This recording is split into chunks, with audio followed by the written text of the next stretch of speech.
You got to find ways to get to make points. The best thing I can say is, though, is that he's come in, Coach Asbury's come in with a philosophy is as long as we can rebound and defend, we can be competitive in games. But right now, they're doing neither of that, right? It's 12-0 the Zags. So they're not defending on the other end.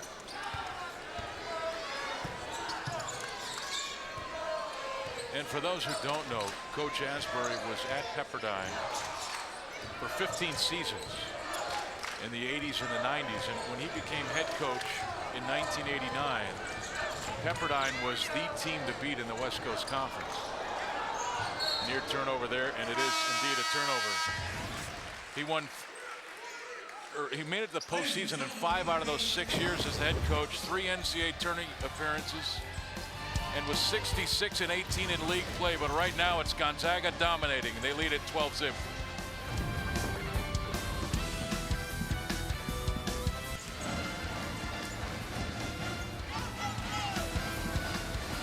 Gonzaga off to an early 12-zip lead as we look at one of the many beaches here in Southern California. It was 80 degrees a few days ago. We get almost 70 in clouds, but who's arguing? Josh Heitfeld off to a tremendous start already. 4 of 4 shooting, 1 of 1 from behind the arc. He's got 9 points, his career high there you look at. And Josh Heitfeld, Craig, has the ability to dominate the West Coast Conference. He should be the player of the year in this conference. He's that good. It'll be interesting to find out if that happens. Well, we've seen him in a variety of ways scoring tonight, running the floor. He's also gotten a lob, and he's also stepped outside and hit from outside, and he's also made a post move. So a lot of ways scoring for Josh Heitfeld tonight. Day hits the jumper, 14-zip Gonzaga. This is Thompson to Bell. Defense late and coming. That should have fell, but it didn't. And now a foul inside on either Day or Heitfeld. This will be on Austin Day, his first. I got a little bit of a problem with where Pepperdine is shooting their shots. They're down 14-0 and they're shooting threes.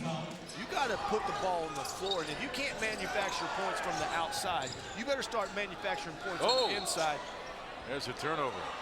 Darby got his feet off the air, or off the ground. And you know, another way to manufacture points is getting to the free throw line, where that's a high percentage shot, right? Dead ball, you're shooting 2. You got to draw fouls. But that's what's killing them right now, right there. 4 turnovers on possessions. This is a team that turns the ball over. They're young, Craig. I mean, that's simply a fact of life right now for Pepperdine. They're young. They're going to make a lot of mistakes. But look at the ball movement the Zags have right now. And Heitfeld with a chance for 3.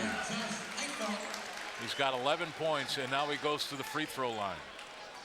Well, welcome to the WCC, Corbin Moore. You're playing one of the best big guys in the league right now. In the country. In the country, I totally agree with you. And Josh is perfect. Everywhere. He is. Now we just got to get him an assist. Bell pushing the ball. Free throw line jumper, no good. Heitfeld with his 2nd rebound of the game. Right now, the Waves are in a 2-3 zone. They're really getting spread out with the way Gonzaga has the floor. And I tell you, the heart of the zone is right there at the free throw line. And I've seen the Zags get a bunch of passes in there. Matt Bolden with his first miss. And Ryan Holmes runs it down for Pepperdine. Now on offense.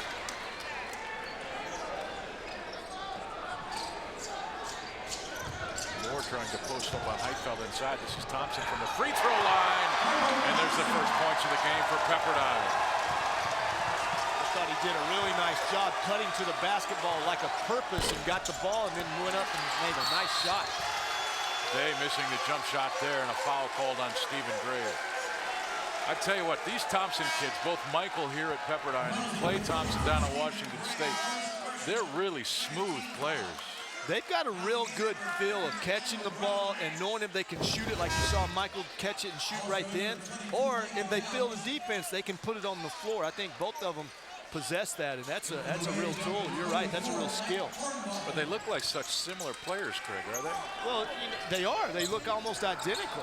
I think Klay's still a little more babier face, but Michael is, I think, the same smoothness. They really glide down the floor very well. And I think Michael, being the oldest, obviously has a little bit more maturity, but I tell you what, that was a good move there. Take the ball towards the basket, be aggressive. And tip back by Moore is good. Of course, Michael Thompson and Klay Thompson, the sons of Michael Thompson, who was the #1 pick overall in the NBA draft back in 1978. Yeah, with Portland, and you know, Michael was a center, a back to the basket player, so it's kind of unusual to have two sons that, you know, face the basket and can move so well on the floor. Foul called here on number 44, Corbin Moore, his first. Now there's a third son. 2 on Pepperdine. There's a third son too, Trace. So he's going to UCLA on a baseball scholarship. There you go. You leave no stone unturned, Craig Elo. Thank you. You've turned into such a media guy. Here's Pargo, left hand inside, no good. And now Pepperdine with some momentum here. A couple of straight possessions that were successful, and then the turnover.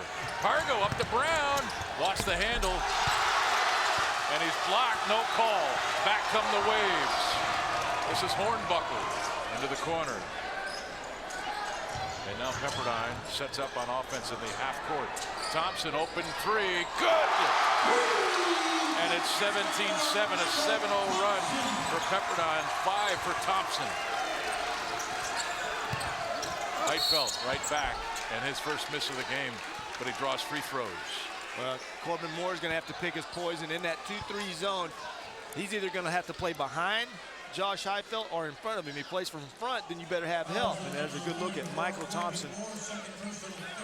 You know, that last shot, there was a big shot for him. You're right. This game, basketball is a game of runs. And right now, Pepperdine has a run. You hope that they would build off of that. But what does the Zags do? They go right back to their strength, their bread and butter, and that's Josh Heitfeld down in the post. Moore picks up his second personal foul. That's 3 on Pepperdine. We've got Dane Settle Jr., #1 into the game for Pepperdine, along with number 45, Andy Shannon now. Gonzaga has Dimitri Goodson, freshman out of Texas, Ira Brown in there. Micah Downs now, the senior out of Kirkland, Washington, into the game for Gonzaga. A lot of substitutions now at 19-7. Settle. This is Shannon. Open jump shot. That's short. Rebound, Micah Downs. Bolden near side for Gonzaga. Lob. Brown. Dunk. That's the best. That is when Ira Brown is at his best. No question. They cleared the rebound, and as soon as they cleared the rebound, he was out and filling the right side of the lane. And when you got players out there like Meach and Bolden that can see the floor, run hard. And now, Dane Settle with his first shot of the game. That was from about 21 or 22 feet. And it's to an 11-point lead now for Gonzaga. Ira Brown posting up on Shannon, deflected away. Ira ran it down, and now Jackson knocks it out of bounds with 19 on the shot clock. Timeout on the floor. Pepperdine's not going to roll over. It was 17-0 to start the game. Now 21-10. Ira Brown with a big highlight. We'll be back from Malibu. Les Schwab Tire Center is a proud sponsor of Gonzaga Athletics. Les Schwab Tires, where our business is earning your trust. Well, Gonzaga with a 21-10 lead on Pepperdine. It looks bad, but not quite as bad as it was a few moments ago when it was 17-0 Gonzaga. Greg, how has Pepperdine got the offense going? Well, I like what they finally started doing on the offensive end. They got a little more aggressive instead of just settling for the three, where they are only, what, 2 of 6 right now.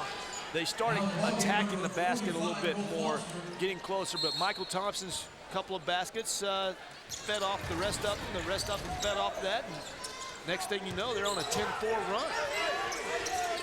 Gonzaga now with Will Foster into the game, number 45.